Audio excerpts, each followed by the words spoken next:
आजच्या या फ्रंट पेजवर आम्ही जी बातमी दाखवत आहोत ती केवळ धक्कादायक नाही, ती व्यवस्थेच्या तोंडावरचा जोरदार चपराक आहे. शासन म्हणते आम्ही गोरगरिबांच्या, आदिवासी आणि वंचित घटकांच्या मुलांसाठी आश्रम वसतिगृह चालवतो. पण पाचोरा तालुक्यातील वरसाडे तांडा येथील वास्तव पाहिलं तर हा आश्रम वसतिगृह नाही, हा जिवंत छळ कॅम्प असल्याचा प्रश्न उभा राहतो. नोटीस बोर्डवर सकाळचा नाश्ता आहे, पण मुलांच्या हातात काय? रिकाम्या प्लेट्स. दूध नाही, चहा नाही, नाश्ता नाही. सकाळी 10 वाजता एक वेळचे जेवण आणि त्यानंतर थेट सायंकाळी 7 वाजेपर्यंत 9 तास उपाशी ठेवलेली लहान मुलं. हे शिक्षण आहे की गुन्हा? पिण्याचं पाणी शुद्धीकरणासाठी दिलेला ॲक्वा फिल्टर बंद. मुलांना सिमेंटच्या टाकीतील पाणी प्यावं लागतं. हिवाळ्यात थंड पाण्याने अंघोळ. साबण नाही, तेल नाही, गादी नाही, चादर नाही. मग शासनाचा लाखोंचा निधी नेमका जातो तरी कुठे? शौचालये मोडकळीस आलेली, पाण्याविना खिडक्यांना जाळ्या नाहीत, साप विंचूंचा धोका कायम आणि सर्वात धक्कादायक म्हणजे हे वास्तव उघड करणाऱ्या पत्रकारांनाच धमक्या. हाकलून लावा नाहीतर निलंबन करेन अशी दादागिरी. प्रश्न स्पष्ट आहे, ही संस्था कायद्याने चालते की एखाद्या व्यक्तीच्या मर्जीने? आज आम्ही फक्त प्रश्न विचारतोय. दोषींवर तात्काळ निलंबन होणार का? अनुदानाची लेखापरीक्षण चौकशी होणार का? मुलांना आजच मूलभूत सुविधा मिळणार का? कारण लक्षात ठेवा, आज हे पाचोऱ्यामध्ये घडतंय, उद्या ते कुठेही घडू शकतं. ही मुले दयेची नाहीत, ती शासनाच्या जबाबदारी आहे आणि जर आज आवाज उठवला नाही तर उद्या हीच व्यवस्था आपल्या समोर उभी राहील. हे श्रीमती कसाळाबाई शंकर पवार, वरसाडा तांडा, 9वी. आता खरं खरं बोलायचं, तुम्हाला रोज साबण भेटतो का? नाही. गरम पाणी नाही. खोबऱ्याचं तेल असं मान नको आलो, नाही मिळत ना? नाही. बरं, तुम्ही आज कशावर झोपताय? खाली. खाली. बाकीच्या मुलांना बेड आहे, हा. तुम्ही खाली झोपताय. हा. हे फक्त तुम्ही घरून आणलेलं आहे का? हा, हे समजा घरून आणले. शाळेने तुम्हाला आचरण पांघरून दिलेलं नाही, काहीच नाही.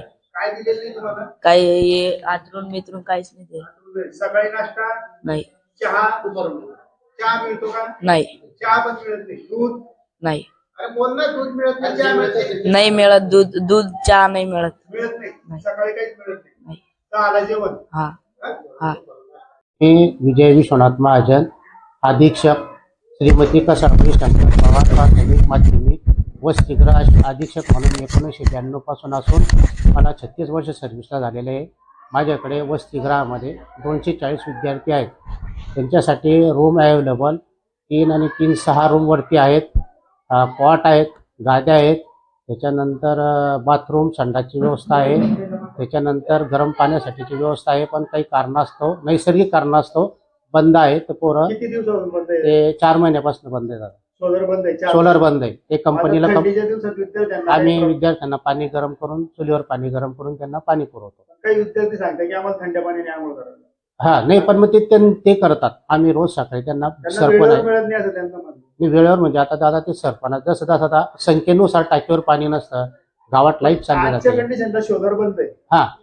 अजून बरं दादा. आणि वॉटर फिल्टर आहे, पण ते नादुरुस्त आहे. आणि विद्यार्थ्यांचं म्हणणं खोबरेल तेल मिळत नाही, साबण दादा ते आता शासनाचा जो जी आर निघालेला आहे 1-1.5 वर्षापासून, तर त्यांचं म्हणणं आहे की प्रत्येक महिन्याला दिले गेलं पाहिजे. पण आम्ही 3-4 महिन्यापर्यंत देतो. 1 महिन्याच्या आड, 2 महिन्याच्या आड असं. खोबरेल तेल. हो. साबण, खोबरेल तेल, दंतमंजन किती महिन्याच्या आड देतात? 1 महिन्याच्या आड. आणि शासनाचा जी आर काय? शासनाचे जी आर ते जेवढं जास्त देता आलं तेवढं द्यायला पाहिजे. मग असं का होतं? मग आता विद्यार्थ्यांना 1-1 महिना जर खोबरेल तेल मिळत नसेल मग विद्यार्थ्यांनी काय करायचं? तो मी परिस्थिती आहे असं. म्हणजे आता सध्या खोबरेल तेल तुम्ही नियमित देत नाही, हा, साबण देत नाही. हा, म्हणजे आता 2 महिने, 4 महिने जसं उपलब्ध होतं तसं देतो दादा. तुम्हाला विचारतो, म्हणजे जसं उपलब्ध होईल तसं देतो. पण नियमितता नाहीये. नाही. खोबरेल तेल आणि साबण मध्ये नियमितता नाहीये. तुमच्या जेवणाचं एकदम व्यवस्थित वाटलं, हो. त्याच्याबद्दल मला नाहीये. आणि काही मुलांना बेड नाही अजून. हा, बेड आणणार आहे आता, संस्थेने आणले. परत संस्थेचं आहे दादा ते, जसे जसे ग्रँड उपलब्ध होईल तसं तसं ते मुलं एकदम एका सिंगल याच्यावर फरशीवर झोपताय. एकच वर्गाचे दादा. त्याच्यासाठी सिक्युरिटी काय नाही, खिडक्यांना जाळ्या नाहीये. जाळ्या आहेत दादा, त्या इमारतीला आहेत.